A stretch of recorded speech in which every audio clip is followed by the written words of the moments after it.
Hello and good morning everybody, and welcome to today's video of DIY investing. Today is Thursday, which means I have a weekly Bitcoin update for you guys. Some cool things going on with Bitcoin. We're going to be taking a look at a pattern I'm noticing. Not only that, but we're also going to dive into the total market cap and show you guys what I'm expecting moving forward with this market. So let's get right into this. Taking a look at the daily time frame, there's a pattern that I've been noticing, and this kind of goes along with the physics of a ball, of kinetic motion. Now I'm going to pull it up here. So this is the kinetic energy flow of a bouncy ball. If you were to drop it here, this is the pattern that it's going to follow. Now if you take a look at this, it's very, very similar to Bitcoin, and I'm going to go ahead and read this right here. A bouncing ball propelled from its initial kinetic potential energy with no other external forces acting upon it, an ideal scenario and one that would be simple to attribute to Bitcoin. Now, this is a very, very great graph, and it's just something, and it goes to show you that markets behave in a similar manner compared to just even the kinetic motion of a ball. So sometimes you have to just think a little bit outside the box whenever you are doing TA, because remember, TA is more or less recognizing patterns and then applying those patterns to predict future events that could happen. Now, this is something that I've been seeing throughout Bitcoin, and if you really take a look at Bitcoin, you can see that same little pattern that's forming.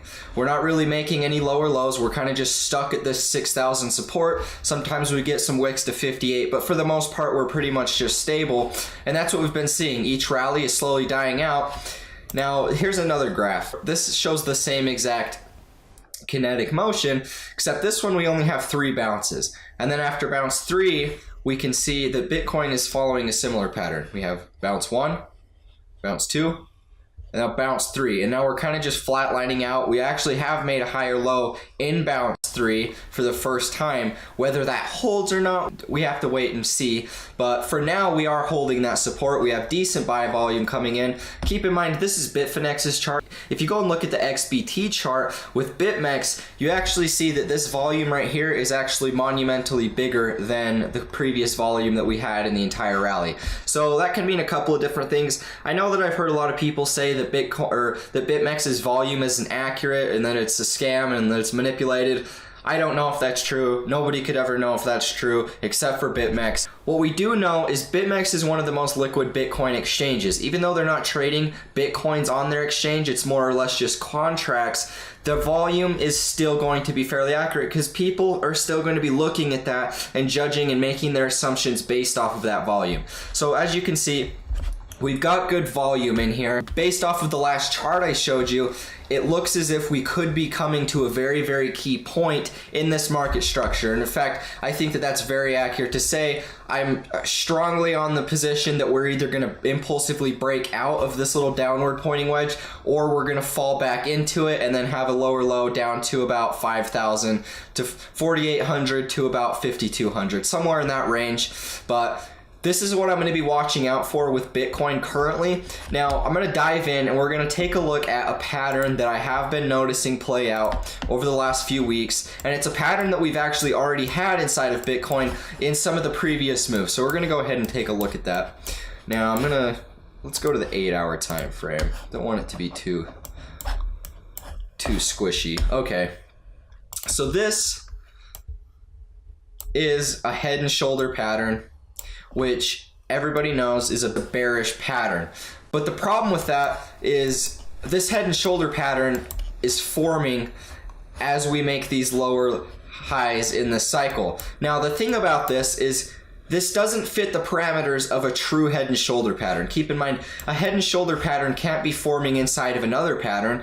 The head and shoulder pattern needs to come at the very tippy top of a market before we end up correcting.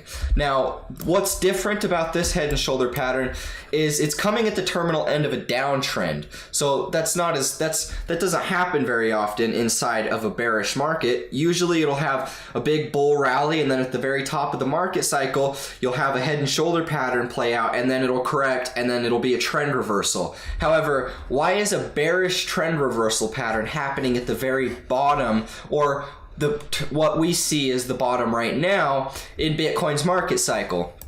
And there's a couple reasons for this. One, this isn't a head and shoulder pattern. And number two, this is actually classified as a compound fulcrum pattern. And it's actually a very bullish pattern if it breaks up. Now, we've actually already had one of these patterns play out previously, and I'm gonna go back and show you guys that, but this is what I'm seeing currently with Bitcoin. Now, if this is a compound fulcrum and we break out of this, my first target's 10K right here. This previous resistance, this lower high that we had, this is going to be my target. And we're gonna break just about straight up to that, and it'll be a very, very impulsive move. Compound fulcrums are a very impulsive pattern, and if we do get a break on the upside, I am expecting 10K to be my first target. And then after that, I strongly believe that 14K will be the next. Where is it? Too low here. 14. Right here.